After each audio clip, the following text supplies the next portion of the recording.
And we're live, I believe. Hi, everyone. Angela Fehr here. Just gonna ramble for a minute before we start painting, just to say hi and make sure that you can hear me. I see lots of people waiting and talking about the weather in the chat. Um, Today is I'm going to tell you a little bit about what we're going to do today.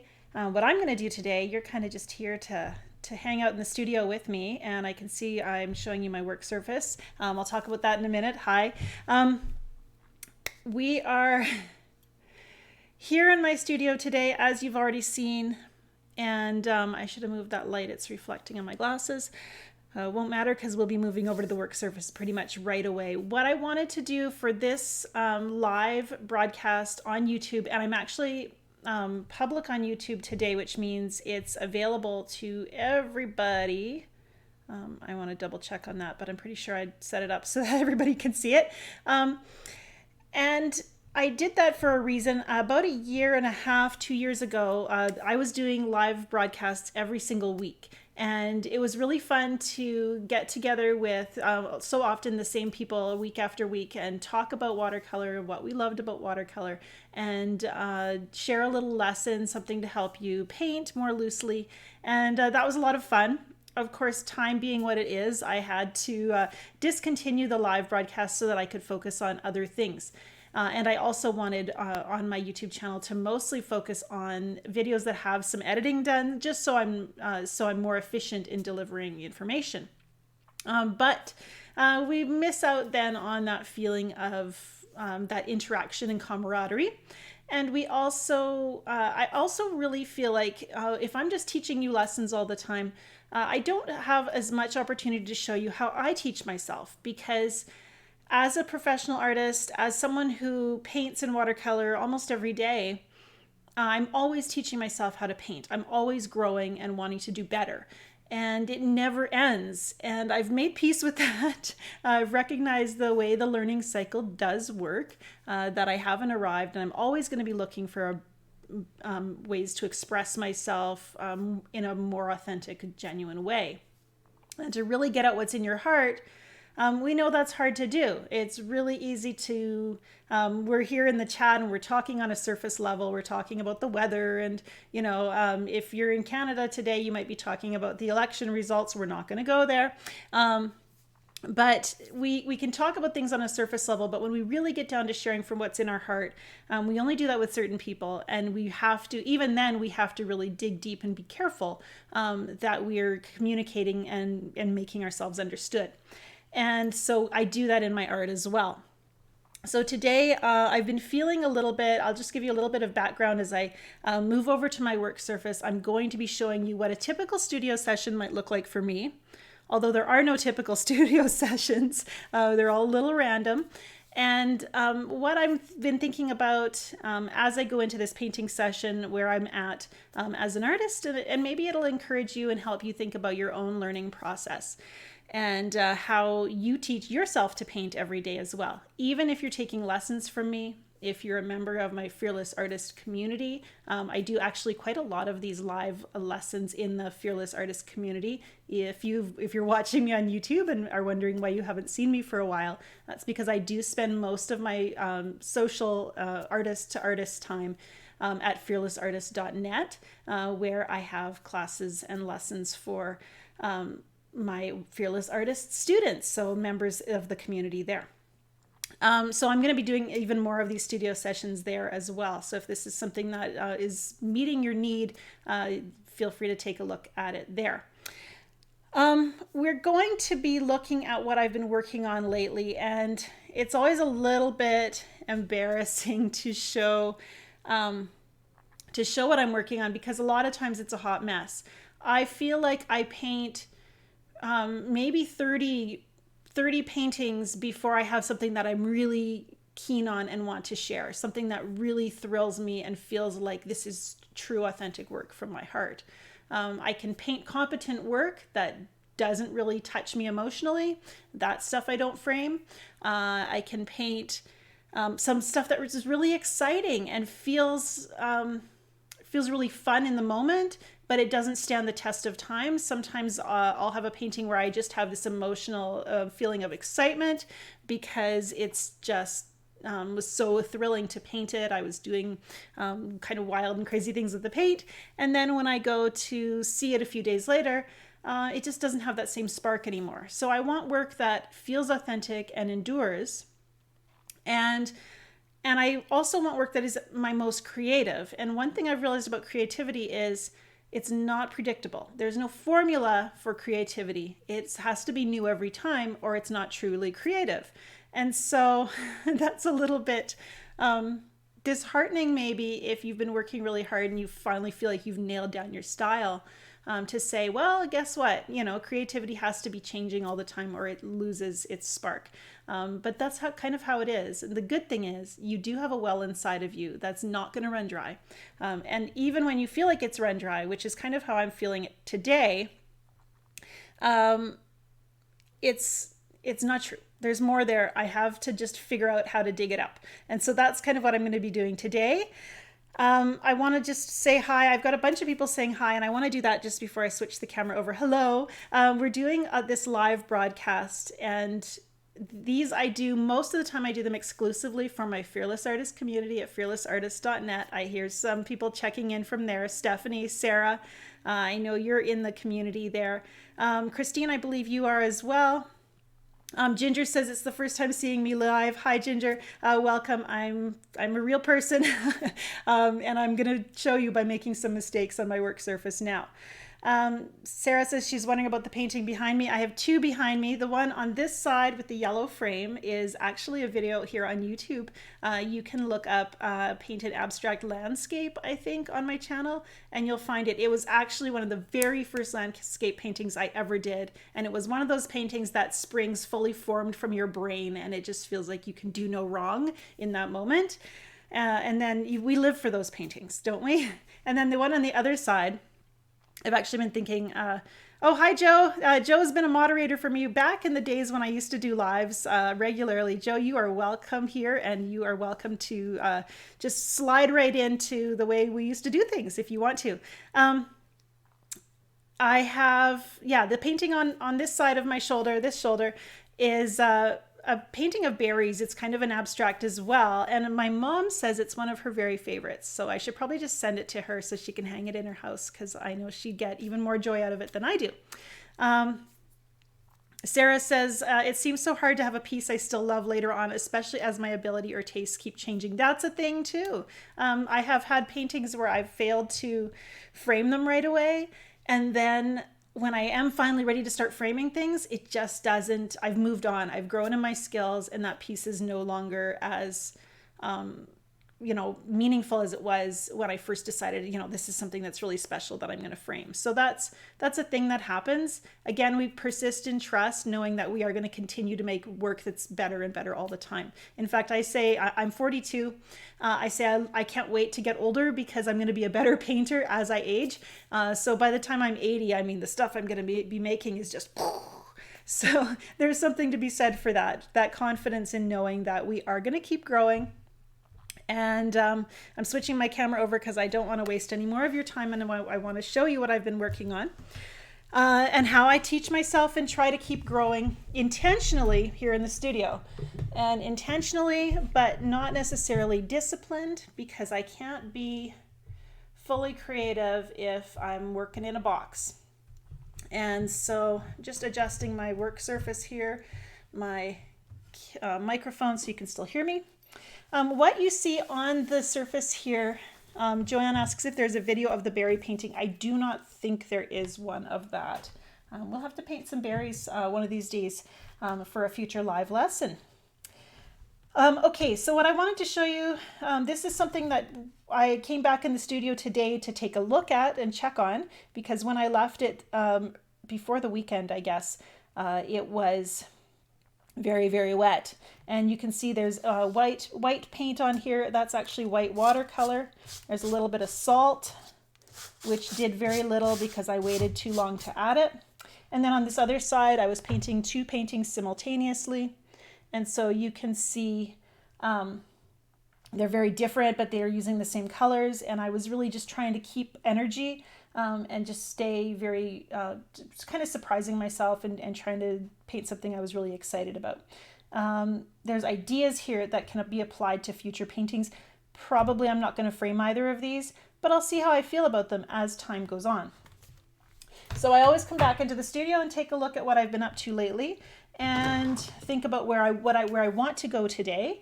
And sometimes that involves doing some prep, but I have got paper ready to go so I can paint today. I've got some paper here for, and you can see it's kind of stained around the edges. These are B-sides, back sides of old paintings that are really good for warming up when I want to just get loose, get relaxed, and splash some paint around. I also have this guy, which I'm going to use in my warm-up today as well. But my goal today is to work towards, I'm going to show you on my tablet because I have a reference photo, to work towards this. This is a landscape, an urban landscape from our trip to Montreal. I painted it in, or I photographed it in color, but I have this black and white version to simplify it. Not only did I turn it into black and white, but I actually increased the contrast so there is a less gray than there would have been if I hadn't tweaked it a bit. I wanted to exaggerate those contrasts to make it easier for me to see the basic shapes. And so we're going to be working on that. I've painted this 4 or 5 times already. I'm teaching myself how to paint architecture, urban landscapes, and it's terrifying because it's not something I feel comfortable doing. But I am seeing progress already. I'm starting to find my way through it, and that's an exciting thing. I want to be a versatile artist who can paint lots of different subjects. And at some point you just have to plunge in and say, if I can paint a landscape, if I can paint a floral, I can take those same techniques and apply them to this new subject. I just have to figure out how, and that's kind of where I'm at. So that's where I'm moving towards today. But if I were to immediately go and start painting on those urban landscape topics, I know my painting would be stiffer than I'd like. I want to start out by just getting relaxed and trying to get into a creative zone. And if you've ever been in that creative zone, and I know you probably have, and it's probably few and far between, it's hard to get to. That feeling where time slips away, you're really in tune with what's happening on the paper, it feels meditative. Those are things we want to channel. And it's a challenge because we come into the studio with expectations and hopes and dreams, and then we have to kind of settle down and find our place and kind of capture the mood that maybe we started with, that we were, if we're in the middle of a painting, we have to kind of get back to the mood that we were painting in. And so mostly my first goal for a warm-up is just to show up and watch the paint. And I don't even, I don't think too much about it. I just want to get some paint on the paper. So this is kind of an orangey brown mixed with a little bit of blue. It's Mars Orange Deep from Daniel Smith. And with that little bit of blue in there, they're complements to each other. And so you can see it makes it a nice brown. The pure Mars Orange is more like that. And I'm really just wanting to get a feel for the paint this morning. So, and I should probably take these extra papers out from underneath. So I'm here prepared to probably be making a mess. I chose a fat quill brush because I wanted that juicy feeling, I guess. But I'm already ready to just abandon it and switch to a different brush. And it's hard to warm up, I think, because we have, I don't know, I feel like I want to get into that zone, but I can't just decide it, you know? I have to kind of wait for it to show up. And what do you do in the meantime? Get some paper dirty. Hope that you see a glimmer of something in that piece of paper that will drive you to creating, I don't know, something that will drive you to see possibilities and do that next thing, I guess. It's just the one brush stroke after another. So I'm dripping in, I think this is Cobalt, yeah. Because it was Cobalt that I originally had in the palette there that I mixed.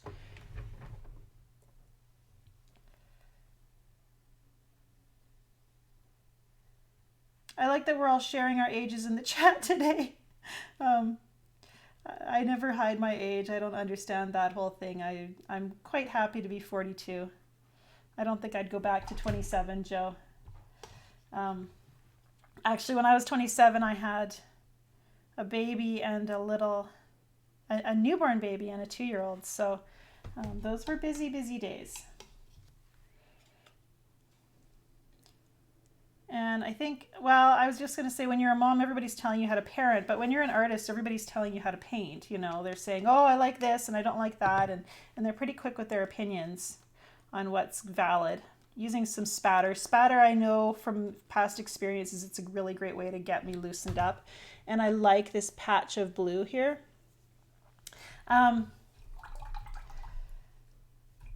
Anyhow, so yeah, we are in that place where there's a lot of people often telling you how to paint. They're telling you their opinions of your paintings. We're very free with giving opinions on art. You know, I don't know much about art, but I know what I like. And so this is where I would want in my studio, in this warm-up, to have this judgment-free zone. So you're here, but I'm not going to think about whether or not you like my warm-up. I'm here to pay attention to what the paint is doing. And I really like this combination of Mars orange and the cobalt blue. Look at that beautiful gray that it creates together. And the Mars orange, I think, is a little bit opaque. It makes my rinse water a little bit cloudy. So that means it actually covers really well if you're layering it over darker colors. And that's a good thing to know. And I learn a lot about color in these warm-ups.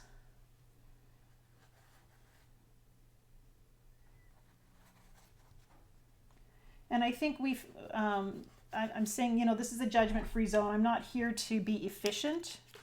It might take me a while to get into my creative zone. Sometimes I feel like I'm just going through the motions at this point. But I'm listening to that little voice in me that goes, ooh, I like that. I'm listening for that voice.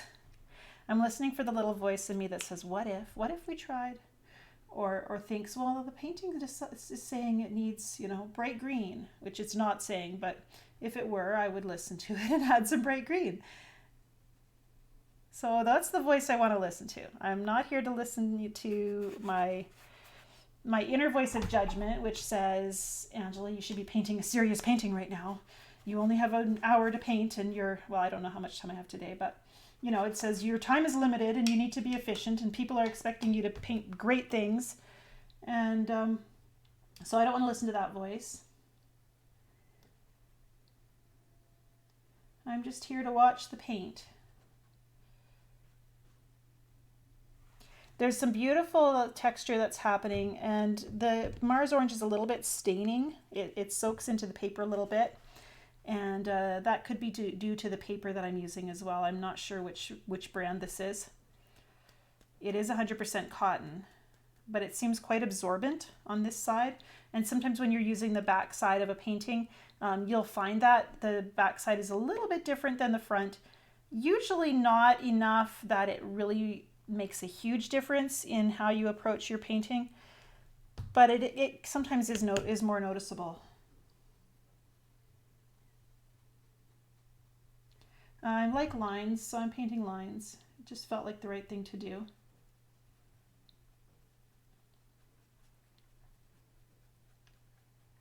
And I'm also giving myself permission in this warm-up time to overwork the painting if overworking is what happens. I don't mind. This isn't about painting something that's really great.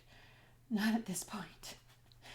Just the goal is here to loosen up and to feel like I'm listening to the painting and what it wants. If I can get into that place where I'm following what the painting is suggesting, and I'm trying, I'm not sure I'm there yet, but if I can get into that place, then I know that I'm ready to paint my most authentic work, or at least the most authentic things that I'm capable of for the day.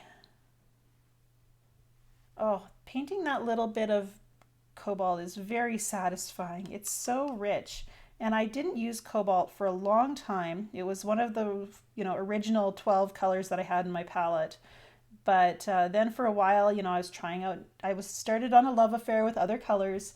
and I left Cobalt behind, but Cobalt was still here waiting for me. And so I'm kind of rediscovering this beautiful color again. Look at how pretty that is.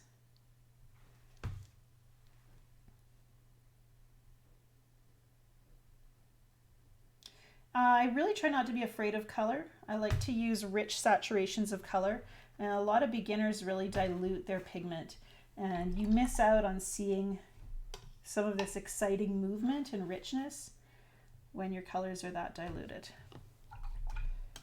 I'm going to set this aside because I put a lot of paint on it, and I also don't want to get bored.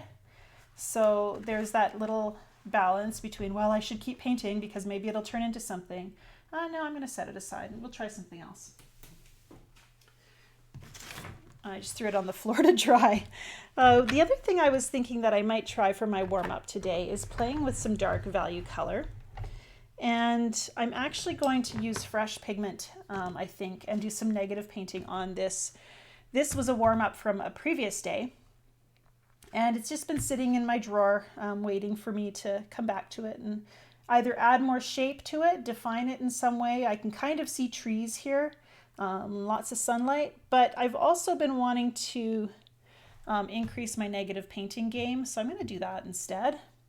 And I'm going to use fresh pigment so that I have like way more flow, and it's also much more efficient at getting dark color quickly on the paper. If you're using fresh color, you just use more of it. This is Core Watercolors Indigo, and if Core Watercolors Indigo is anything like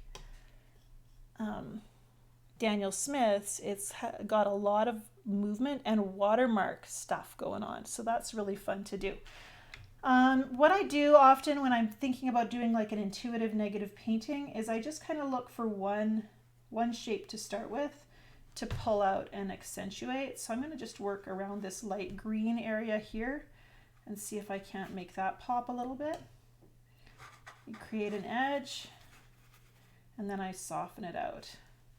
And because I want to work loosely and intuitively, I'm using this whippy little dagger striper brush, and I'm really kind of dragging it and using it on its side to really increase that kind of freedom and unpredictability.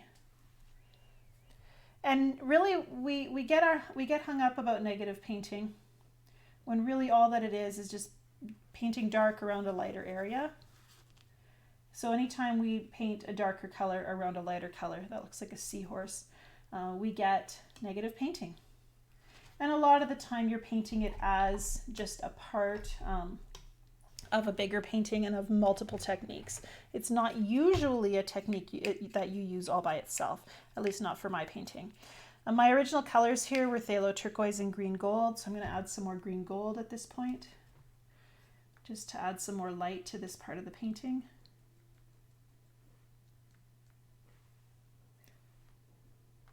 And because spatter is, again, reckless fun. Reckless fun is one of the best ways that I know of to get that creativity just fired on all cylinders. Firing on all cylinders.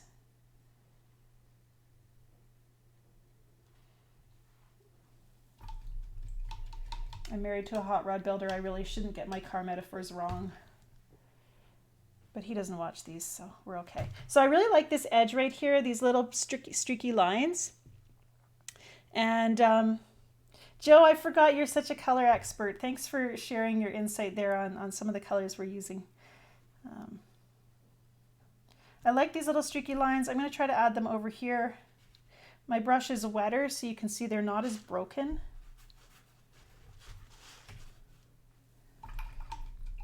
Whenever you add fresh color to a previous painting, there's that balance between wanting to add color and not wanting to go too dark.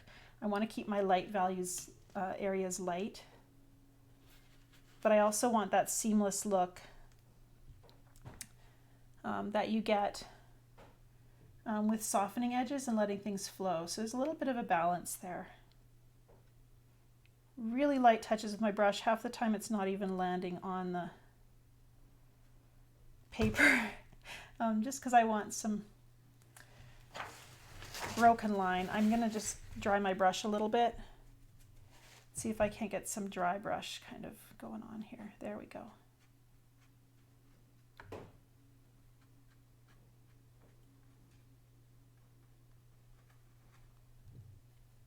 The more I paint, the more I realize that art is really a language of symbols.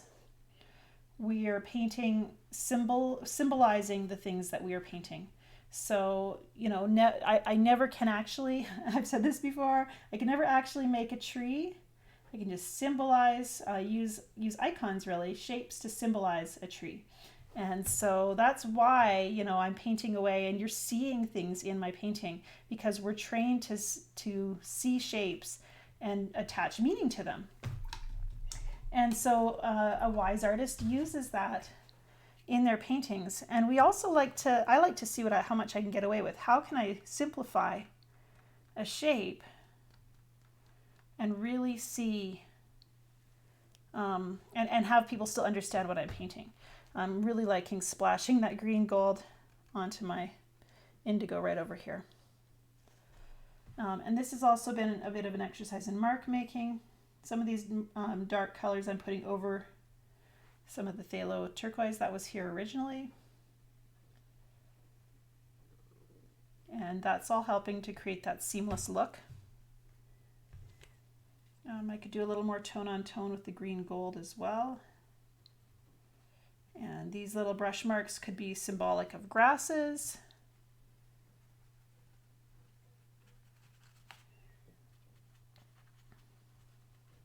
The idea being here is that if art is a language of symbols, then, you know, to a certain extent, we are creating our own language.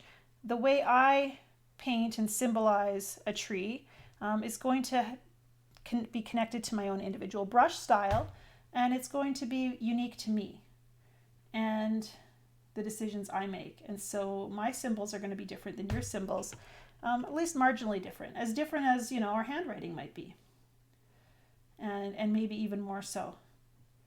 And you think of Picasso and Cubism, you know, he was creating his own symbolic language as Cubism was being developed and experimented with. And I just think that had to have been so exciting for him and his compatriots as they explored creating new visual languages with their brushes. And we get to do that as we kind of explore our own personal style. This is feeling really good. I'm falling into the mark making. You can see I'm just putting little marks all over the paper, and I'm just engaging with that and enjoying it so much. I'm also really tempted to add another color into this equation.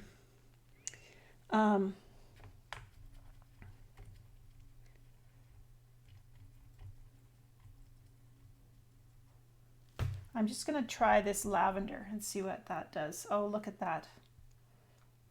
Just a pop of lavender. Lavender is one of my new favorite colors. It's kind of doing what Cobalt teal always did for me. It's an opaque color, just like Cobalt teal. It covers really well. You can see it's a light value color, and yet because it has white in it, it does really pop against some of these darks. So it's a really nice kind of exclamation point color, and just this little spatter of helps to bring a little bit of energy to the painting that I think is quite intriguing. And the challenge here is not to overdo it.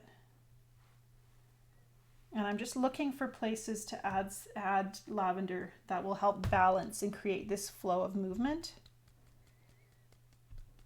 But if you've been watching this from the beginning, you've already seen how much this painting's changed since I started. There's some really pretty things happening in the painting.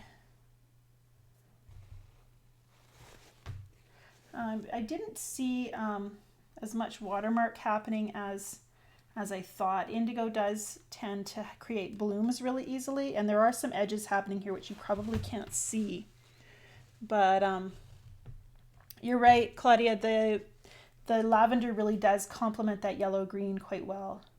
And that helps it to pop. And that inner, like I talk about listening to my inner voice, that that says, what if you added, this lavender to your painting? And that inner voice is often all the things we've learned about color theory, we internalize. And so listening to that inner voice, it pulls out that information.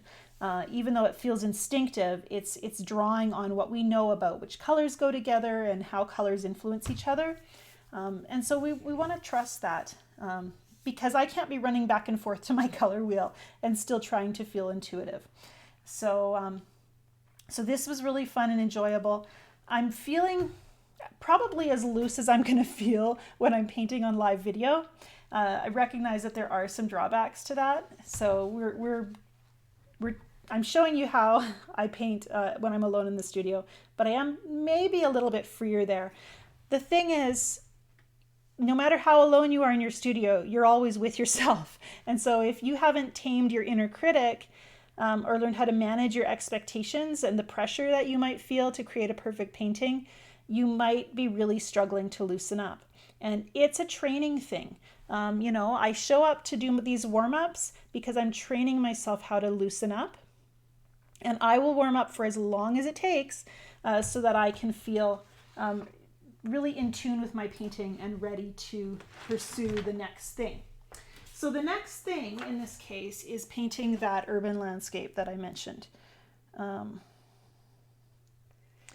So we have, again, my tablet, which just shows you the black and white version of the photo. I want to do a color painting, but I don't want to be too bound by color. There's this gorgeous red car here, and there's a little pop of red here where there's a sign. There's a pop of red here, and this person in the scene is wearing a red scarf as well, which you probably can't see because of reflections, but that's just what it is. So I do want to think about those things. I've done some prep work. I've been painting, like I said, this multiple times, and I've showed this before to my Fearless Artist students and my students in Watercolor Mastery. But this was the first version I tried, which I was quite happy with. I painted around the sky first, and then everything was oriented from there. And then I did another version. Actually, I think this was the first one I did. So I did these two versions in actually the same studio session. I took this one and then I kind of did a knee-jerk reaction to it by painting this one. So, and that's a really good way to teach yourself, is when you're painting a scene, do a quick sketch, and then anything you don't like about that sketch, immediately go and see if you can't challenge yourself to change the way you did that. Not necessarily fix it, because sometimes we have to experiment a few times, but I will go and say, okay, I didn't like the way, I should have done this other thing first. Or in this case, I think it was this area got really muddled, and so I kept it more neutral and broken up here where things didn't flow together quite so much. I lost my car shapes, and so I had planned to put those in more strongly, and I wanted to work with more neutral colors. There's some really bright purples and neons here.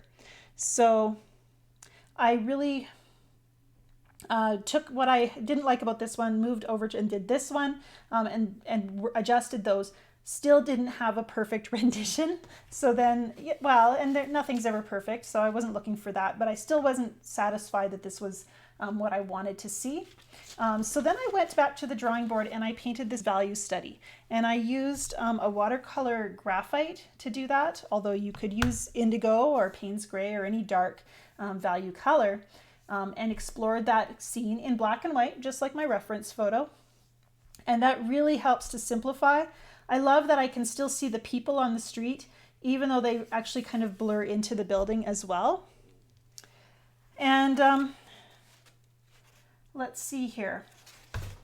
This was my last version that I was working on, and I am going to work on finishing this one. It's a half sheet of watercolor paper, and so you can't actually see the whole thing. There's the top, there's the bottom, and I messed up on some of the colors here. I maybe should have planned that better. I put a purple in over here and here that I don't really like, and I had to use it in multiple places so that it kind of fit together in the painting. But I'd like to do a version where that purple doesn't exist. What I might do with this painting, because I have a feeling that this isn't going to be, the painting. And so that means I have freedom to work out all my issues on this piece of paper, to do a lot of problem solving, to paint on this until I've killed it or cured it, until I've learned as much as it can teach me. So I will be adding more to this. I think I'm actually planning to go really dark in this area and really dark along here and just really bring out those darks. So that will be fun to try. So that's a thing that I want to do.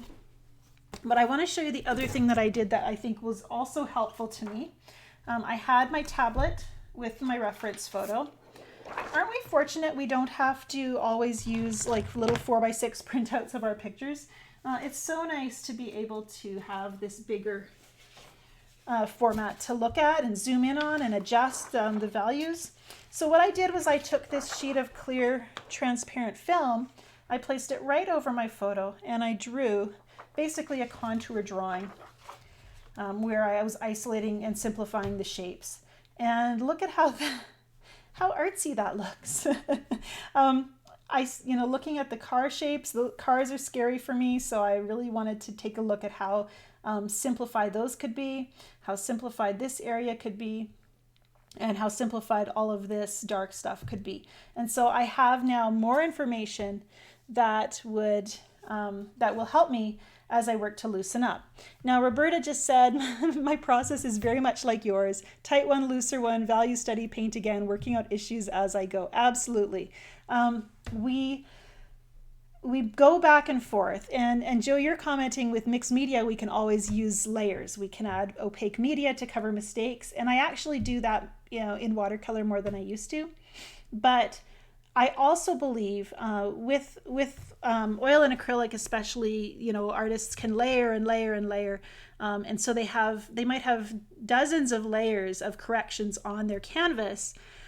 We watercolor artists have dozens of layers as well often, but those layers are in individual sheets of paper. So if we were really being honest, and if or maybe it's just more honest because what we have in our successful painting is all of the ones that came before it where we worked out those issues.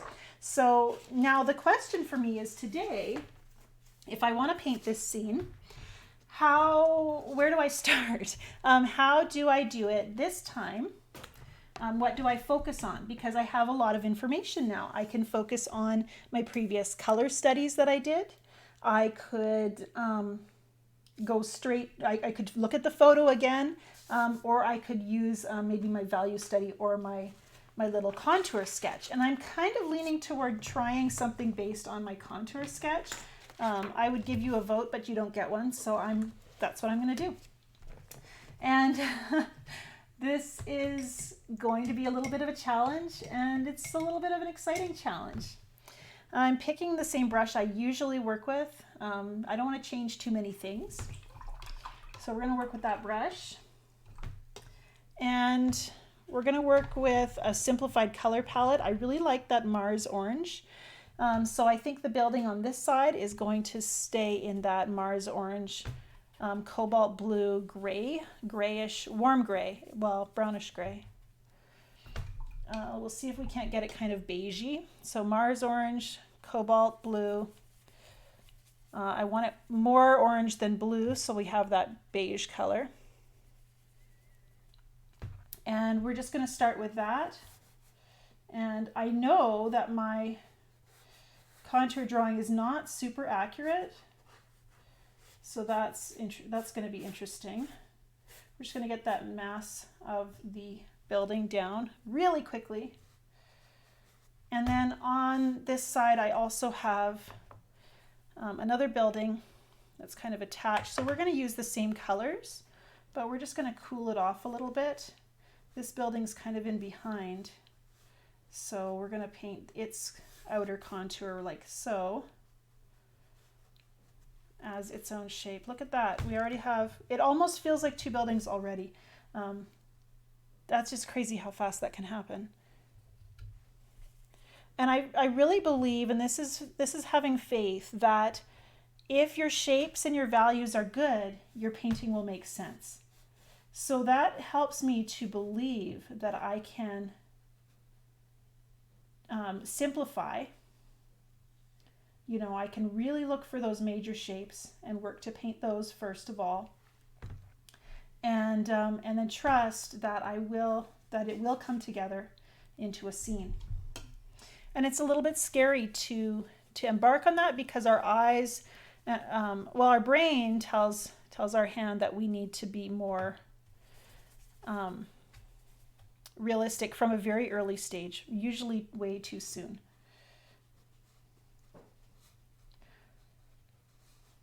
I'm going to put that tree in. Now the decision I have to make is what I want to use for my darkest value color. And I'm not sure at this point if I want to go to indigo. I could do indigo with some of that Mars orange in it, and by adding some of the Mars orange to the indigo, I should get a really nice color that kind of unifies. It's connected with everything else that's already on the paper. By working, there's a really dark window here, and there's some dark window here. And by putting those in, it helps me. I have a placeholder then for my painting.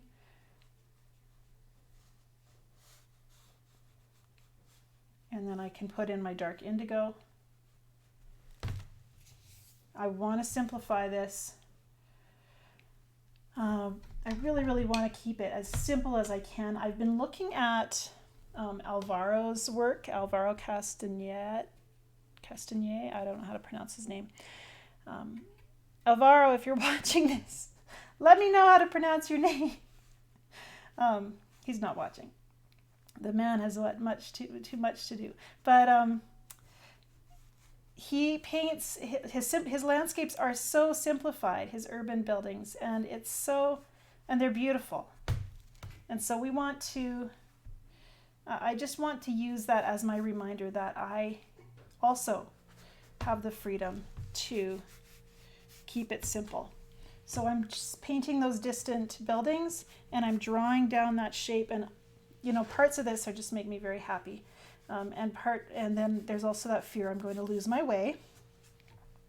And we'll cross that bridge when we come to it. The longer you paint on something, the more likely you are to get lost in the details. So, oh, that's a person. Look, there's a person standing there. So I really want to not overthink this, and just keep reminding myself to go back to those major shapes. Get that sidewalk down.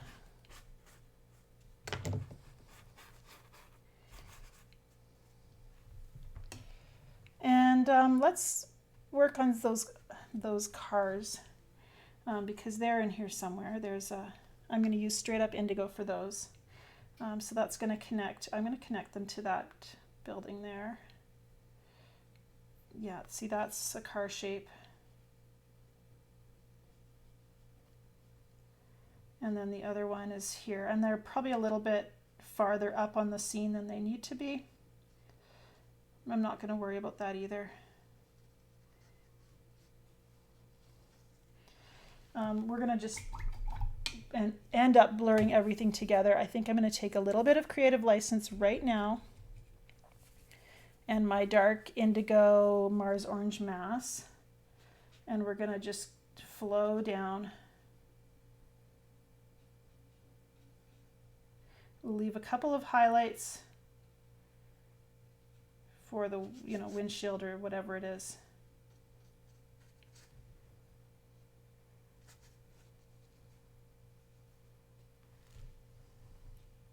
It's probably more than a couple.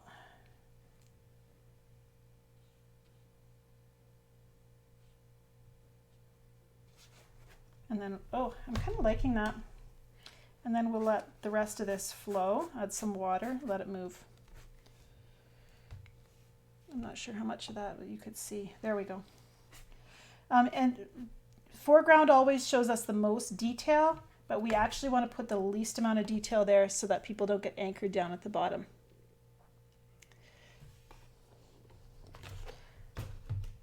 I'm going to try to make more room here. So look at how that's actually working really well. And I know you're finding this process meditative because the chat's very quiet. It is meditative. And it should be meditative. That's what the whole point of the warm-up, you know. I want most of all for this painting to show how beautiful watercolor is. If you want to know exactly what this street in Montreal looks like, I encourage you to go visit. It's a beautiful city. I'm going to continue on with that color, I think. Let's add a little more, let's add a little cobalt blue to it. So I do like to change and tweak my colors just a little bit, but I don't want to tweak them so much that or add a whole new color. I want them all to be connected so we can work with this limited palette right now, I think. And I'm going to go right up to there. One thing I've been learning as I've been teaching myself this whole architecture thing is that loose is okay. Letting color and inaccuracy is okay. It's okay to mess up on your perspective. You know what? I do need some kind of warm color in here, like a purple. So I'm trying to decide which red I can add that won't change my painting too much. Let's try this Quin Sienna. It's not really a red though.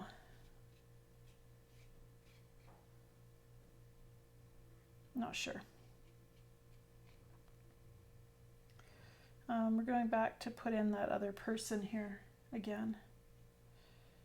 The shoulders are the widest part of the body usually. So let's see if that works. And they're kind of clustered together, so we can't really tell who's who here.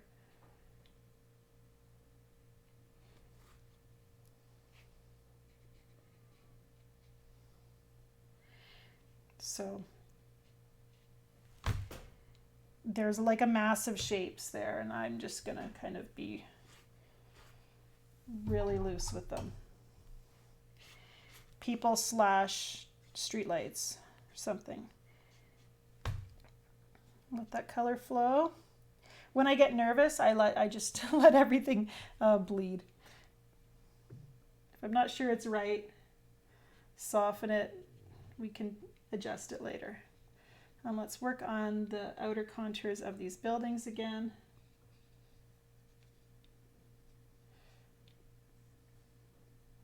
Kind of goes something like that.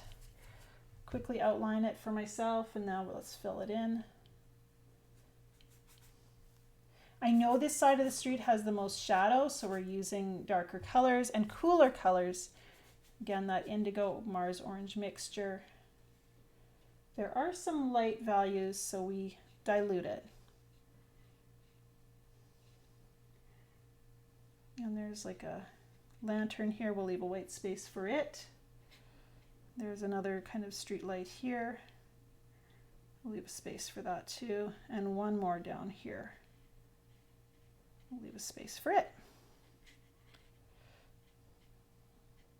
And truthfully, I talk just this much if I'm painting with no one else in my studio, because I'm always trying to tell myself verbally, verbal mnemonics basically, what I'm seeing and how to paint it.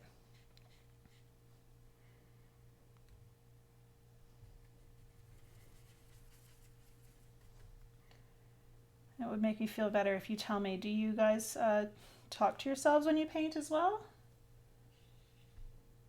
I think it's a thing. Beautiful watermarks happening in here. Again, I want to keep that simple. Let's go in with some of those reds. Do you remember how I said the original photo had some reds in it? Let's put those in. I'm going to use Venetian orange. It's kind of related to Mars orange. So I think it'll work. There was a sign there. There was the red on the car, which I'm not sure if I can paint it well. Just a hint of red there, maybe. And then there were little signs over here, which I don't think I can add until I add a little more water in that area. So we'll leave it. And then there was that person had a scarf. So we'll put those in. And we're going to let them bleed.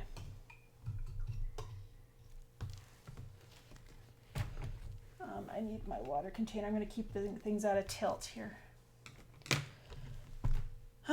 Pausing to look, that's not something I haven't been doing enough. I know I like to keep things moving so that you are getting, this nice, efficient information delivery, but really I need to be looking at my painting as well and seeing what works, what doesn't, what needs a little more detail.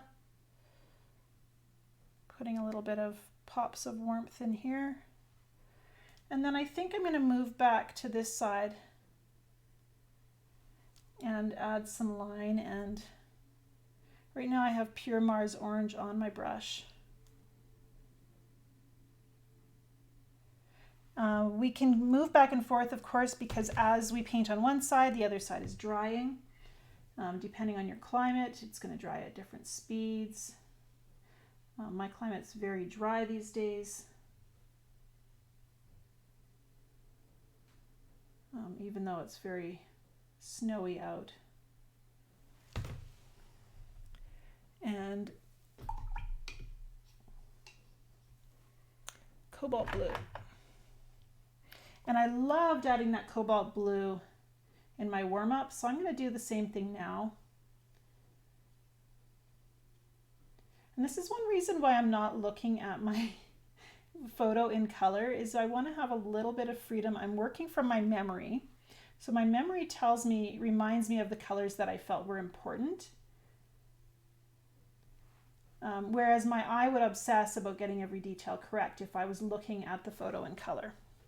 So that gives me a little bit of freedom to wing it just a bit.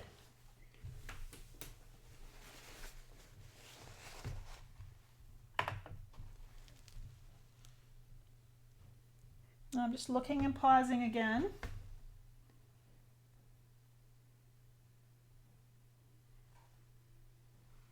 I want to encourage you, if you've never thought about painting the same thing more than once, if you're a person who paints a scene and puts it away, I would encourage you to give this whole idea of working out your subject multiple times. I'd encourage you to give it a try, because you don't want to do, now you don't want to do it the same way you always do. If you're a person who spends hours and hours agonizing over a painting, this would be your time to give yourself a bit of a time limit, do these little sketches, maybe work in postcard size so that you can get them done quickly, and see how your painting changes as you grow more confident in depicting all of those shapes. It's really kind of a powerful thing. The other thing I'm doing, as you can see, is I didn't do any pencil sketches beforehand, and I reserve the right to change my mind on pencil sketching. There are times when it does feel like it would just be a little bit nicer to have a little bit of a line to follow. So that's another thing I need to teach myself how to do, is to do a loose pencil sketch. But my problem was that I couldn't draw loose sketches. My sketches were always detailed, and then it turned into this whole situation where you're basically painting by numbers. I don't think I need any whites in this area, so I'm actually going to just flow color right down to my darkest darks. But when I started painting without drawing first, I actually got better at seeing shape and simplifying, and it's been really a confidence builder as well, to recognize that everything can be simplified and painted loosely. Oh, I like that. A little bit of dry brush to add some second level texture there. I'd like to add some green, more pops of green, so I think my undersea green, which is almost out, will match the green that was created here. Undersea green is a combination, I believe, of ultramarine blue and either Quin Gold or Nicolazo yellow. It's a yellow anyhow. And that was what my original green was a blue and a yellow. So going to undersea green isn't actually a full-on color change.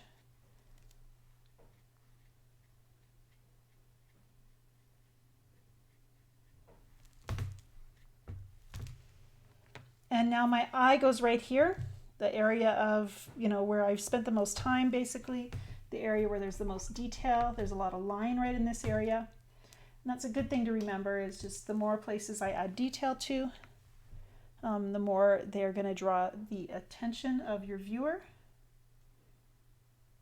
That means if you made a mistake and you're spending a long time trying to fix it, you're creating a focal point with all that time you're spending, and you'd be actually better off adding detail to another area, create a diversion that distracts from it. I'm going to add straight up Mars orange over here, I think. A pop of warm color. That's going to bring the eye down to that part of the painting.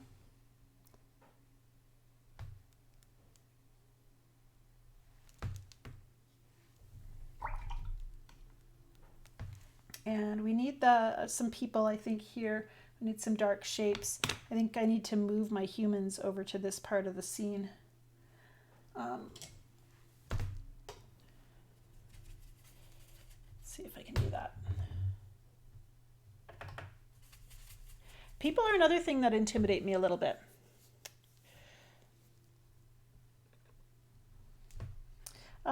I can see I'm getting some questions. Susie, you're asking about learning to see colors. One thing I would recommend for you really is working with a very limited palette. You see my giant palette here, and I think that gives people the idea, it can give the idea that you need a lot of colors, and you really don't. In this painting, I've been working with just a handful of colors from this palette. And when we use a limited palette, we get really good. It's hard to talk and paint. We get really good at mixing because we have to learn to create color from what we have. When it comes to kind of sharpening your vision so that you have that eye for the colors in your scene, I'm using a lot of neutrals here, and I'm talking about warm neutrals. I'm talking about adding that Mars orange to create, that brownish color, and then over on this side I've got cooler tones. That's kind of an eye training thing, I feel like. The more we look and spend time thinking about it, the more your ability to see color grows. And so in most of my courses, I talk about color theory and mixing color, but I remember very clearly one spring or fall day, and I looked out at the landscape, and I was a person who never used purple, and all of a sudden there was purple everywhere. Everything was purple.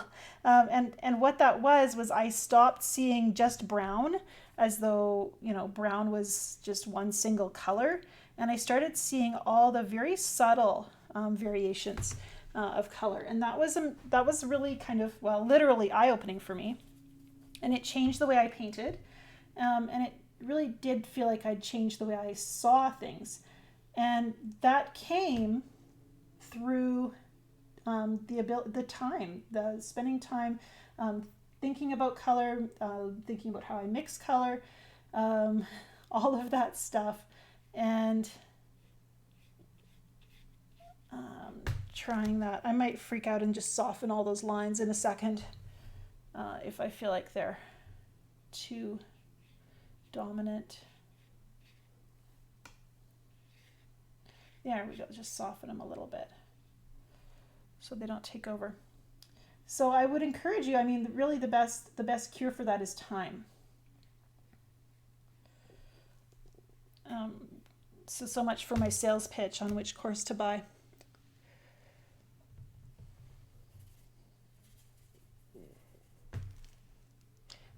Yes, Jen, there will be more.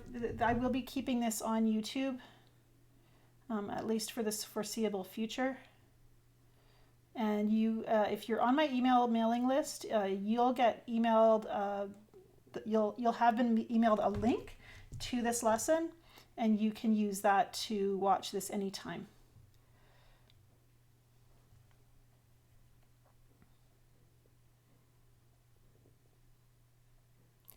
I'm trying to define lines right now around, there's a little lantern there.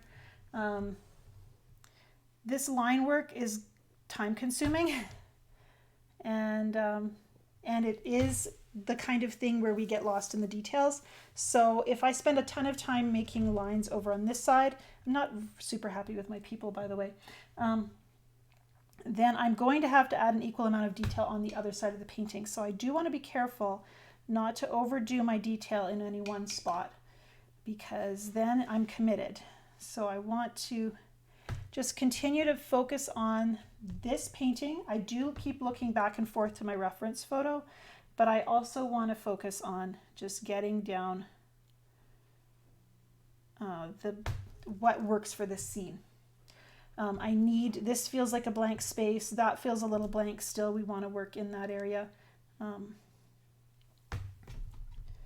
That may have been a mistake, putting in that strong orange. I'm not sure.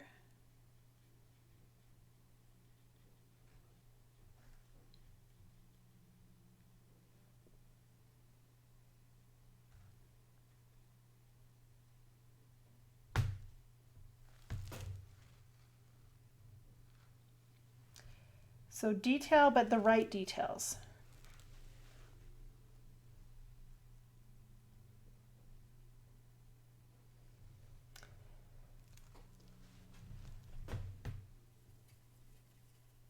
I have been working on a video that I'll be sharing here on YouTube and in my Fearless, and the full length, because it's really long, version in my Fearless Artist community. And it's with, when I was in Montreal, I painted with Marc, Taro, Holmes. And Marc has a site called Citizen Sketcher. And he is an urban, or a sketch artist. He does urban landscapes. He paints on location, en plein air. And he does absolutely marvelous things with his plein air painting, and he makes it really approachable. And I learned so much when I was painting with Marc that I can't wait to share with you in that video. One thing I wanted to mention though, because there's talk in the chat about, working with primary colors, maybe only using your 3 primaries, which is a great discipline to teach you how to mix color. But I really appreciated what Marc said. In his palette, he had about 21 colors. And what he works with is, in order to expedite and make his painting process on location more efficient, he has colors in there that, maybe some purists would say that you have to mix. He works with a warm and a cool of each primary and secondary color. So he has a warm and a cool green. And he also has a light and dark and medium value in those greens as well. So, and he has transparent and opaque colors. So he really works to give himself the ability to quickly depict a scene by having these color families that work together to provide warm and cool color, light and dark values, transparent and opaque qualities. And through that, he creates really great direct watercolor landscapes. And by direct watercolor, what we mean is he's painting it in one sitting on location, usually in probably half an hour or less most of the time. And I learned a lot from just watching him paint when we were in Montreal, and I got to ask him a lot of questions. I can't wait to share that video with you. It should be ready in early November, I think. I want him to get a look at it first and give me some lists of supplies to share with you, so it takes a little bit of time. I'm really liking these little hints of windows up here. I'm trying to make that, I'm trying to figure out how to carry that across the rest of the painting. let's just give it a try. With windows, it's interesting because if you try to paint all four sides as continuous lines, generally they look like a disaster. Broken lines are more compelling. That's too dark.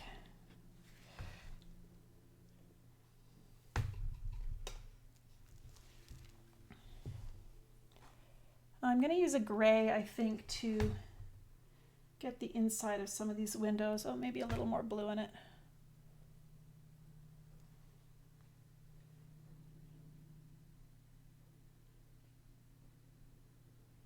And one thing I also learned from Marc, we were painting this building in Pointe Claire, which is a suburb of Montreal. And the building had dormers, this row of little roof lines at the top of the building. And when we actually, Marc had painted his in, my windows aren't lining up, so I'm doing it already, messing up. But he hadn't counted them. So we had, when we counted, I think 6 dormers or 4 dormers and that were actually visible, and he had painted 5. So that was really freeing to realize that you don't need to be able to count in order to get your painting to work. And apparently, maybe not all your windows even need to be on the same level, although that's debatable.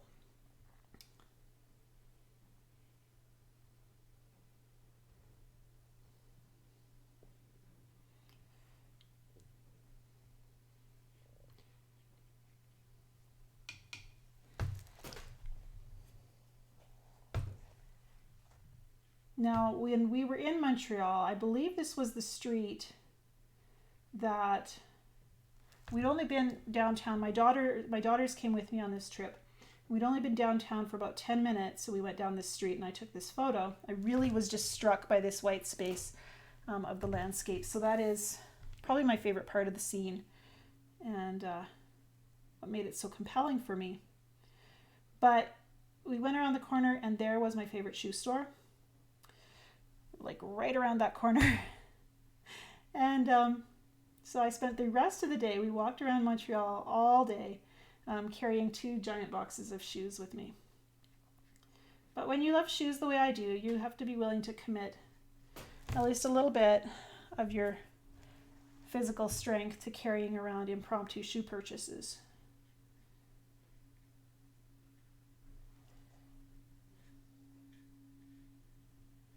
And I love that when you paint places you've been to, you get to tell a story. That is, to me, one of the things that makes landscape painting so magical. And so as I've gotten to travel to more places in the world, it's become a necessity to be able to paint urban scenes.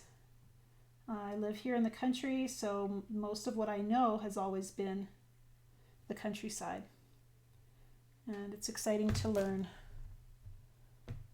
to paint these new places that I've gotten to experience. I feel like there's like too much contrast here between the windows and the landscape behind them. So I'm just debating whether I want to fix that now with the glaze of this Mars orange, or if I should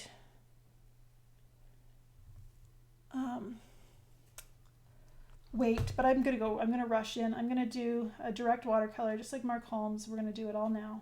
So that's gonna erase a lot of my windows and just leave those hints of shapes.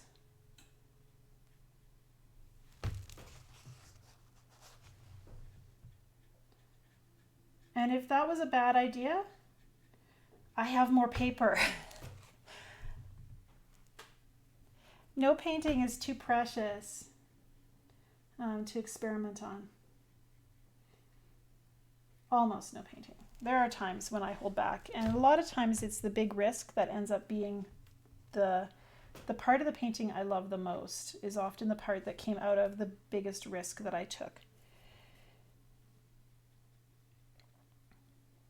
I think that's the key to loose and heart-guided painting.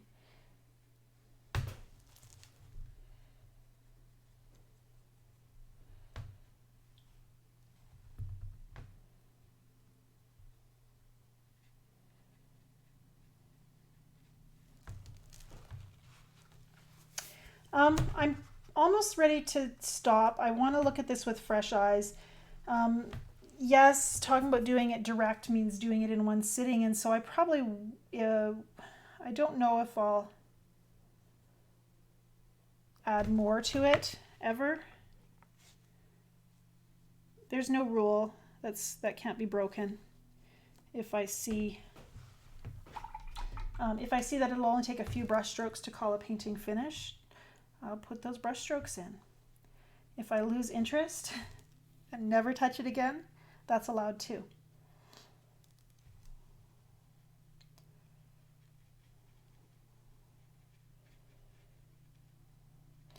When I first started painting, there was a lot of, you learn the rules. People talk about what you should and shouldn't do. And I think at some point you hear rules and you think laws. But rules are not the same as laws in painting, and so we learn what the rules are. Because they're often things that will help you. Usually when somebody says, "Oh, this is a rule and this is how you should do it," it's because most of the time it's easier that way. Things are probably going to work better if you do it that way. But as you grow in skill, there's going to be times, that was way too much red up there. As you grow in skill, there's going to be times when you are urged, something inside of you just feels constrained by those rules. And that's when it's time to set it aside and recognize that, yeah, it might be easier if I do it this way.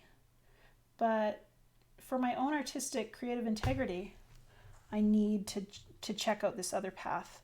And there's a lot of freedom in that. This is my favorite part of the scene. This whole thing, I don't know, I could take it or leave it. And maybe that means I need to spend more time on it. Maybe that just means I need to get to know it better for the future painting. But we're going to put some sky in using the same cobalt blue.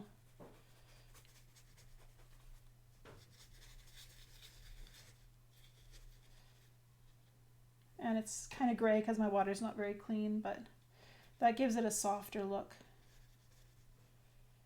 And a little bit of clouds, and trying not to touch the buildings. Really just touch the red. And maybe a hint more of the cobalt blue.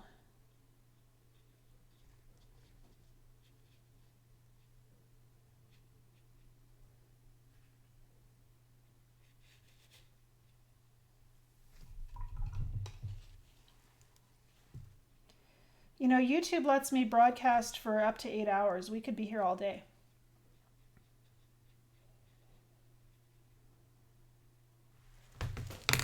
You're not obligated to stay. This will be available as a recording after the lesson as well. If you have somewhere you need to be, that's allowed.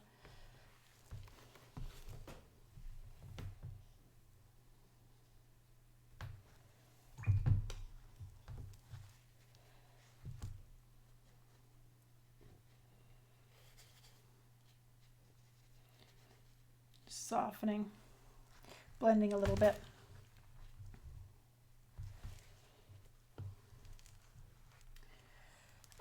We'll probably put in, and now I just made this area wet, so it's going to be hard, but I wanted to put in there's a little bit of dark value back here.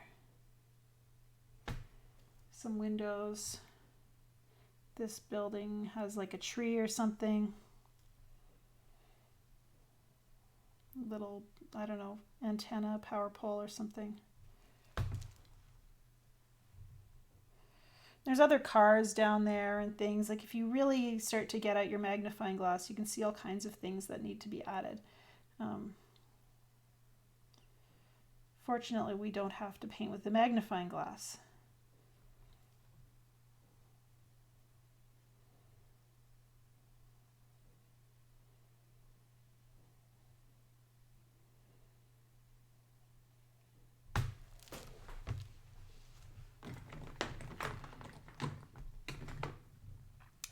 I'm just looking at my reference photo again. There really is kind of this mass of dark in here that makes it very hard to tell what are people and what is the building.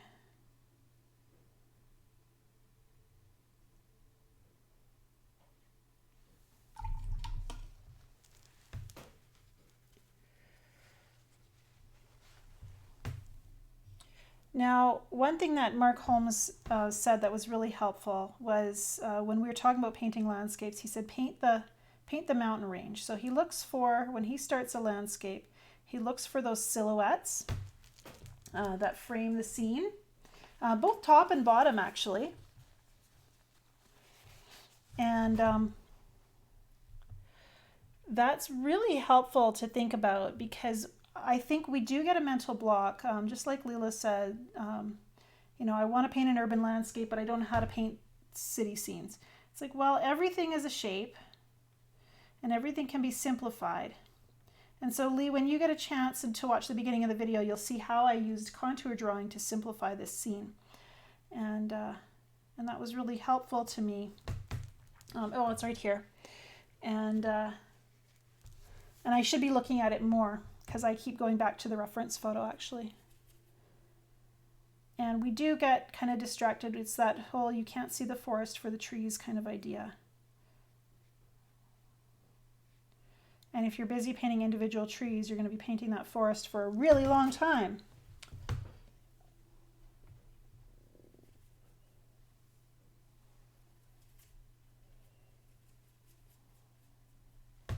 So I'm continually reminding myself I don't have a very long attention span, and I'm really impatient. So my goal is always to try to figure out what would my painting look like if I just simplified it as much as possible. And then trying not to lose sight of that, which is also a challenge. I am going back to my darkest darks, and that is something that you tend to have to do, is build up those darks. And I am actually getting too detailed again, so I'm reminding myself and then loosening up by adding water and letting color flow.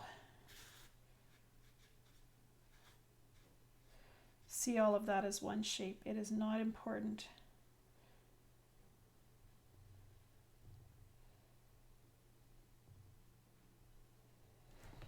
So I've kind of lost my people a little bit.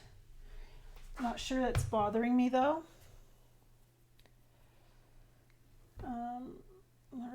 And my angles aren't always spectacular. In fact, I completely lost. There's supposed to be a dark line in here, and it's actually supposed to be going this angle. So we'll adjust that.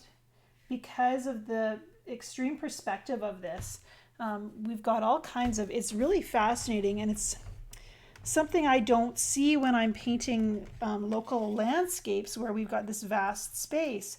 But in this compressed space in a city, you're going to see perspective way more. That's why I think if you're taking a perspective class, most of the time they work with city scenes, because it's so much easier to see how that vanishing point, where it is and how it affects the landscape.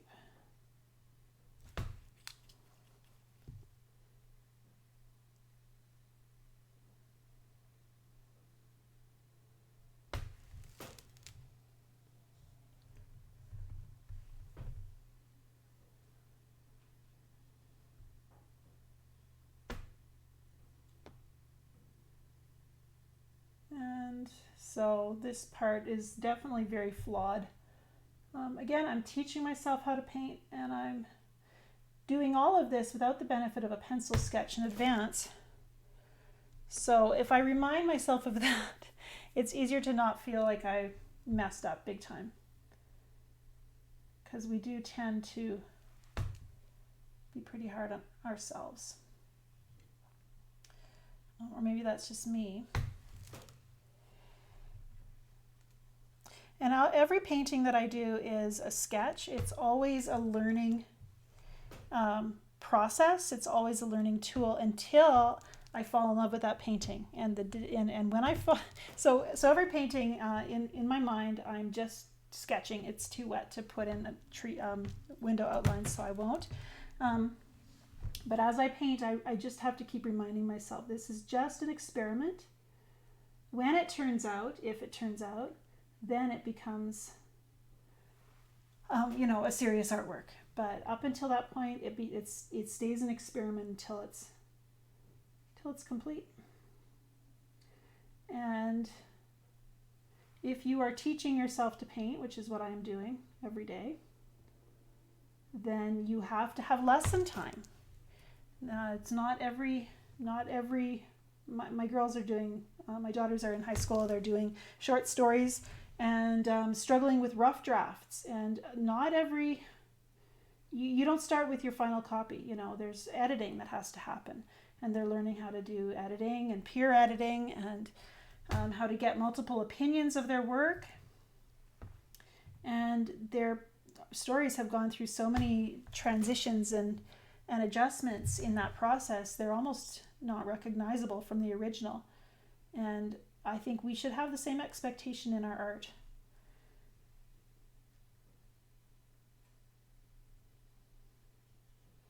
But it is something that I have to remind myself, because perfectionism does rear its ugly head, and it is an ugly head. Perfectionism is not a pretty characteristic. This looks like the light on top of a traditional, like an old school police car. Let's put some writing on it so it looks more like a sign.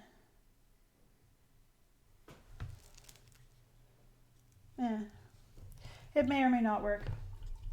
I'm actually going to stop. I really, this is too wet to add window shapes, and that's really the only thing I want to do at this point. I've added a lot of paint to this. We've started very, very pale and gotten pretty dark, which I don't know. I could feel bad that I've overworked it, but on the other hand, maybe it's not overworked. I can't, that's the other thing that happens, is I cannot really be objective about a painting when I've been staring at it for half an hour, 2 hours, or whatever. I have to give myself time, come back and look at it with fresh eyes. That really helps me. Looking at a painting through a camera viewfinder is another way that I will analyze my work. And I think I probably will try to come back and add some line work to this. I think that would be fun. But while we're still here, I'm going to set that aside. I could try one more time. Like I said, YouTube lets me broadcast for a long time, so I can keep going.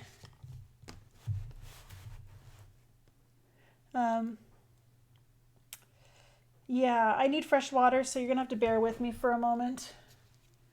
While we do that, let's take a look at this little guy, which has been drying while we've been painting. I'll be right back.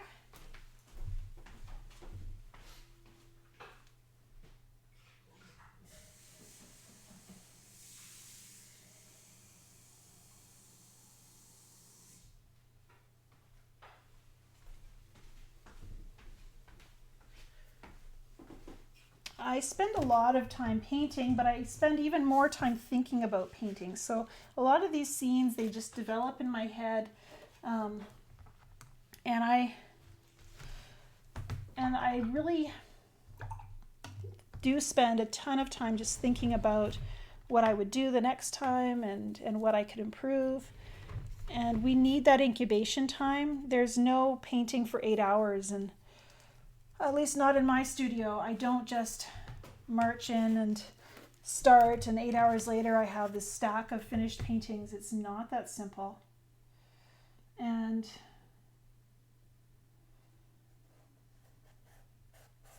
I don't think my work would be good if I did that either. I think it would look very rigid. I don't have that kind of discipline. My painting process is very, it's intended to be intuitive. And look at how nice that is. What would this be if I could get away with simplifying to the extreme? That's what I'm kind of challenging myself with in these last few minutes of this broadcast.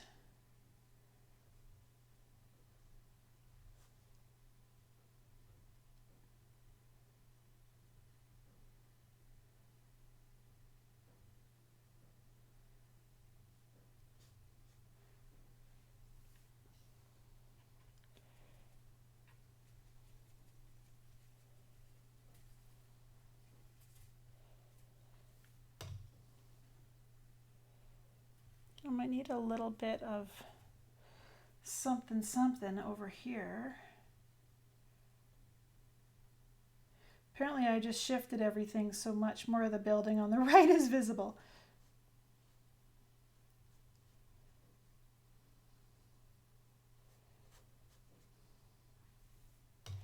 I don't think it matters.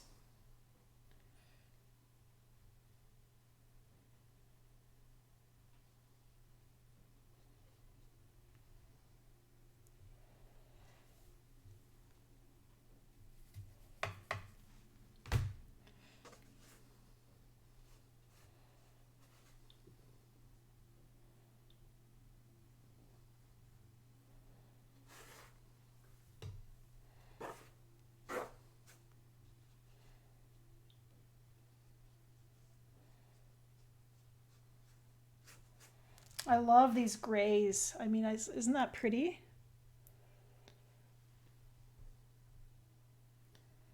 I'm not sharing a reference photo, Carol. No, I do not have one uploaded. Really what we're here for is just to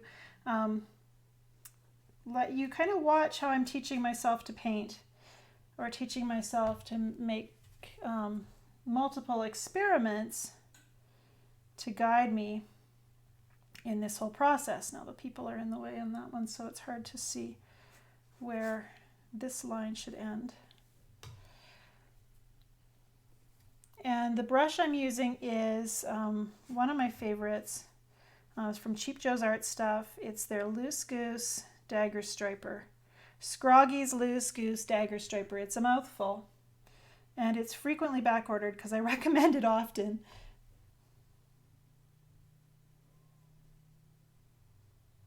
Oh, I like that. Cobalt blue. We almost all have it in our palettes. We should just have a little moment of silence in honor of the beauty of cobalt blue. It's such a lovely color. And it's doing marvelous things in this painting.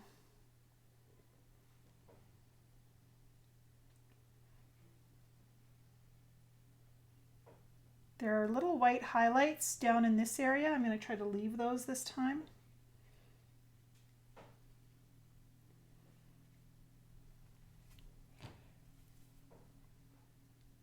So I'm working with just Mars Orange and Cobalt Blue right now.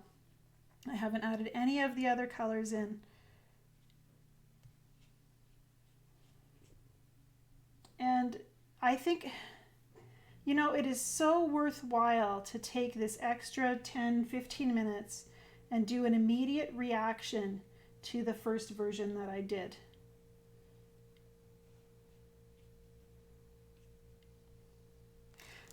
We're closing up some shapes here actually. Let's grab that cobalt blue so it's close by. We cannot be parted at this time. Let's add those darkest darks of the cars. And my contour drawing is what's really helpful for the cars. You know, I laid that right over my reference photo and sketched out, and it's great because it really shows that you can simplify and still get a working scene.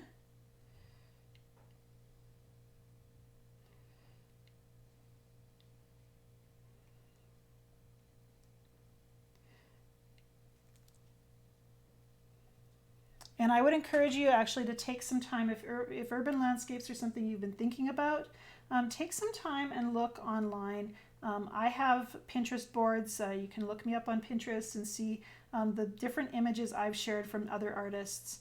And there's some really remarkable work that's being done that will encourage you to take that time and be a little more free to simplify your own work. We talked about Alvaro, but he's not the only one. There are some really great landscape artists out there who are doing beautiful things. And we can only hope to get just a hint of the effortlessness that they do. But you know, one thing I've learned is that this is all practice. It's being too stubborn to quit.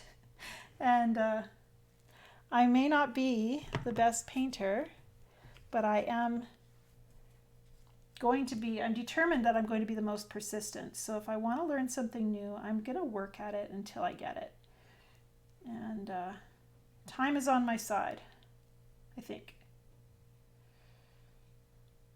I'm still young enough that I have quite a lot of years that I can learn stuff about watercolor. And if you're an older student watching this, you are still young enough that you have lots you can learn too. I've just had a student showing me her work the other day, and she had only been painting for 3 years, and what she was creating was remarkable. Take whatever time you have and just give it everything you have. Oh, this is nice.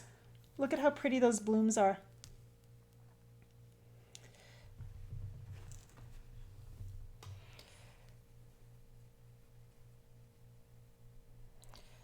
I'm gonna go with my cool gray.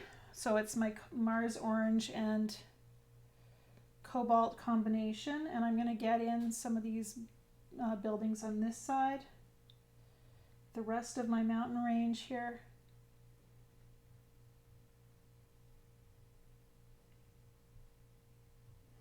And I am outlining, whoops, with an unpredictable brush.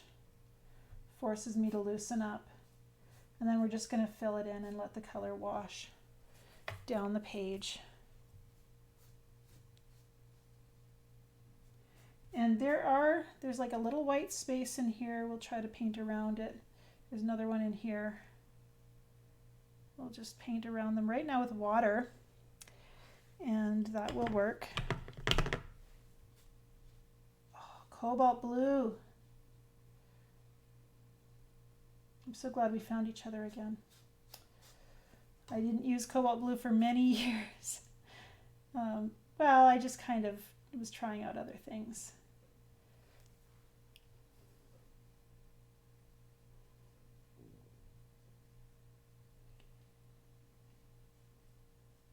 So diluted, and then we'll build up the darks. And adjust shapes. And that's the advantage of working with with these large masses of shapes. You can feel free to go quite pale in your values at first, and then you can darken up as you go and build on top of those shapes. You'll want to look for your lightest values and make sure you leave space for those.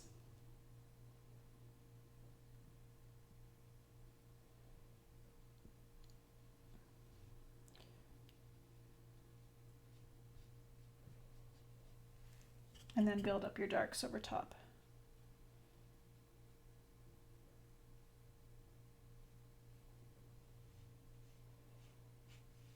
And we're here to showcase the beauty of watercolor, more than to give you a map of Montreal. So I don't have to get everything spot on, and it's not about getting the proportions right.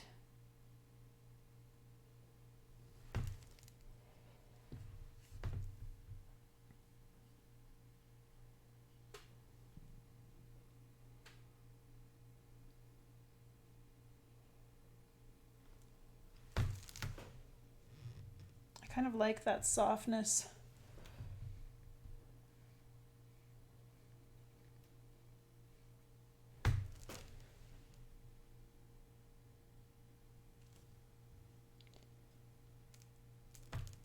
Yeah, see, so I did some comments. This one's feeling looser, absolutely. And that is, again, the benefit of immediately going in, instead of walking away and going, oh, that was a fail, and walking away and feeling discouraged. There's that thought that what would I do differently if I could do it again right now? Look at that, a person just appeared. That's so cool. And it's a little blurry on the top. Little crisper on the bottom. We've got people over in this part of the scene as well.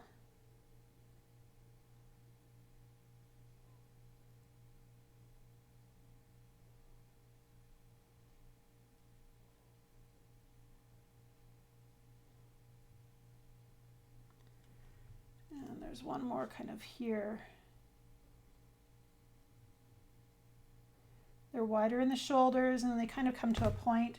Bob Burridge says they look like people draw carrots.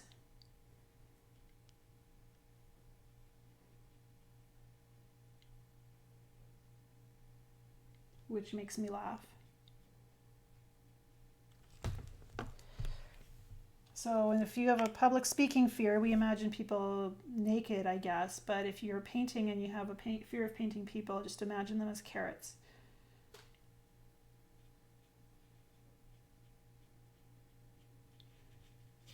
I don't really want to introduce a new color at this point, even though these are trees. So I'm not going to. I'm just not going to go in with the colors I already have and just get the shapes right. It's a two-color landscape. I've used a little bit of indigo, so Cobalt, Mars Orange, and that hint of indigo. Get my very darkest darks in quickly.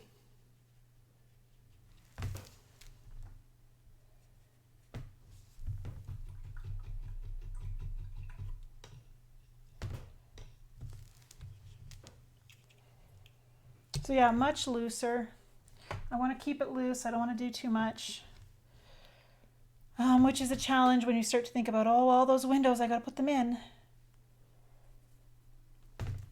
This is my knee-jerk reaction to the first version, so if you're just joining me now, you'll want to watch the whole broadcast later.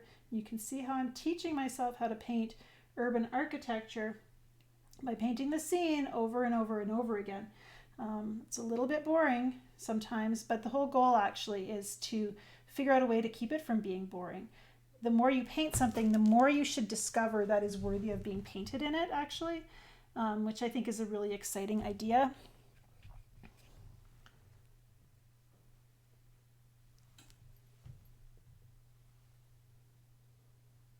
And it happens. It has happened for me a bunch of times that I'll be working on a scene that I've painted, and you get into about the 10th or 11th version, and then suddenly something switches on, and you just absolutely feel like there's a multitude of possibilities, and it's really, really freeing. So we won't get to that today.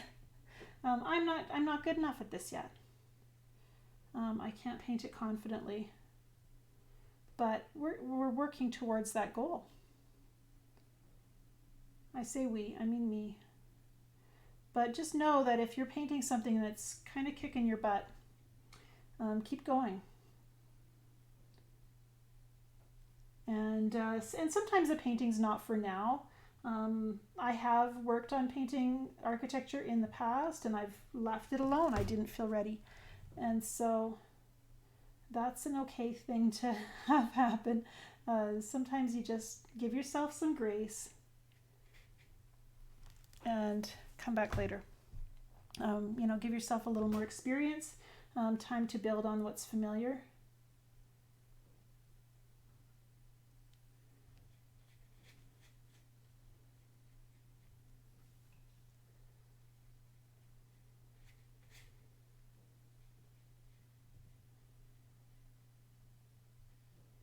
When I started painting, I was 18 years old, and I didn't know that it would take me this long.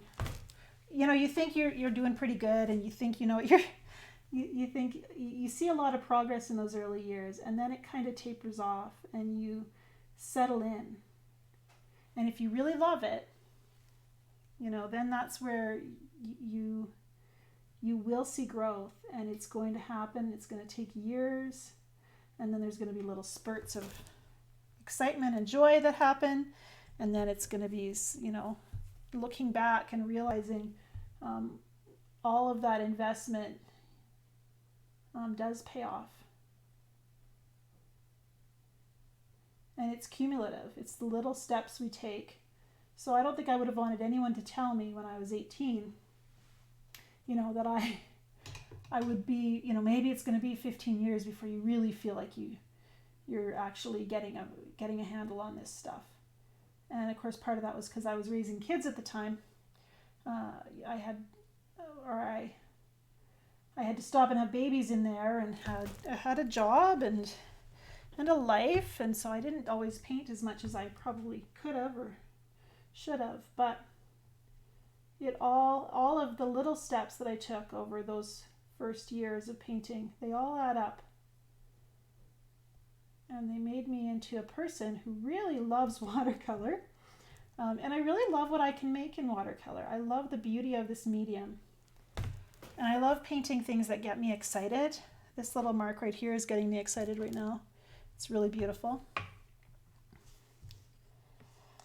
So I want to tell you a little bit, if you're still with me, or if you've just joined me now, I want to tell you a little bit about this broadcast.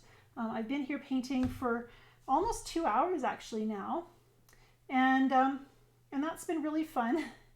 Just to show you a little bit of my studio practice, how I teach myself to paint. So this is my own personal development that you're seeing right now.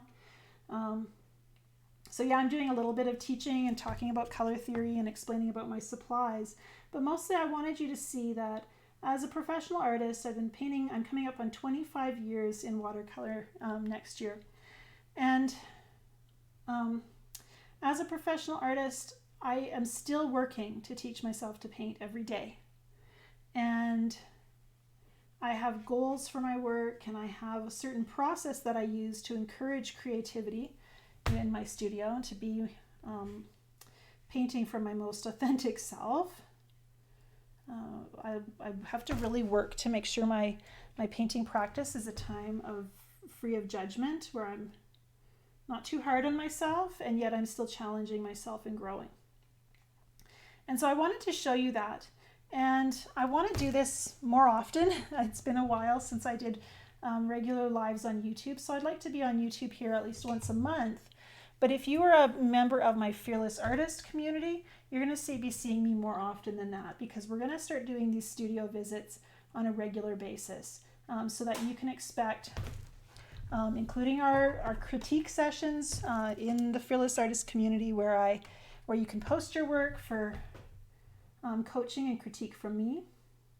We'll be doing those as well, continuing to do those, but we'll be doing painting lessons. That's something we've been doing at fearlessartist.net, but we'll also be doing these live studio sessions where you just come into my studio with me and get to watch me paint and hear about what I'm learning. And I think if you're feeling like you're maybe a bit of an advanced beginner, because none of us ever think of ourselves as being like experts, so probably advanced beginner is the most that we ever hope for. But if you're feeling like you're in that place where those step-by-step tutorials are not quite cutting it, you want to develop your own personal creative style, that's really what the Fearless Artist community is about. We are a place for you to come and connect with other artists who are in that place of learning how to teach yourself to paint, to welcome your own personal style. And when we do that in this supportive environment, I think it's really conducive to growth. Because when we're wrestling with these ideas alone in our studio, there often are a lot of doubts and fears that we have to face. And so it's really nice to talk about it and realize you're not alone, that there's other artists going through the same things. You can ask questions about supplies and get feedback on maybe something you're struggling with in your painting, and all of those things, which I think are really a benefit of actually being a part of an artist group. But not all of us have that access to art groups in our community that meet our needs, or that have that same kind of mindset that we have, looking for the positive. Painting from that place of no judgment is actually really quite rare a lot of the time in art. So we want to model that and develop it. Okay, so look at that, simplifying. Taking a look here at the painting and just seeing how I feel about it. I'm going to stop because my back's starting to hurt, and when my back starts to get a little stiff from bending over my painting surface, that's my reminder that painting in short spurts is actually a better way to keep that freshness and keep the painting loose. Now it's interesting because we've done two versions today. I did this version, but I started with this one, and you can see how what I learned in this one actually informed this one. And I went even simpler with my colors because I was using a fairly small range of colors in the first painting, but I went even more simplified on this one, and I'm so glad that I did. And I used less contrast here, simplified this area, just some kind of exciting things that were happening in the painting that I'm feeling really good about. Yeah, so I think that's probably a good place to stop. And I'm just going to switch the camera over just to say goodbye. So that was that. That is me working in my studio, rambling to myself usually, but sharing with you a little bit about how I teach myself to paint. I will be putting some links down in the description below the video. I didn't have them here for the live broadcast, but I have referenced a few supplies that could help you. I talked about Marc, Taro, Holmes, who's an urban sketcher that you're going to want to follow, and so I'll link him up as well. And excuse me. And I'm not going to share the reference photo. This is my own personal kind of development work, and so I want to kind of keep it for myself. But I did want to just show you how I'm teaching myself to paint every day. I will also link up the Fearless Artist community. I really think it is one of the most supportive places for watercolor on the internet. It is also, with your membership, you get access to 20 plus of my online watercolor courses. As long as you're a member, you can just browse those courses and take lessons at your own pace. And so that's something you might want to consider. If you found this helpful, and if you're just kind of craving more instruction on your own schedule, that's something you can take a look at. Thank you for joining me, and your support actually is really special. I know some of you have been here the whole 2 hours that I've been painting, and I just thank you for taking the time out of your day to join me. And I want to encourage you too. If you're investing time in watercolor painting, you are growing, even when you don't see it, even when you don't feel like it's happening. Just continually try to get back to the basics. How can I make this simple? How can I get to the heart of what I really want to see in my painting? And that's really powerful for helping you grow as an artist and as a painter, which are both kind of the same thing. Anyhow, I want to thank you, and I'll see you again sometime soon. Bye for now.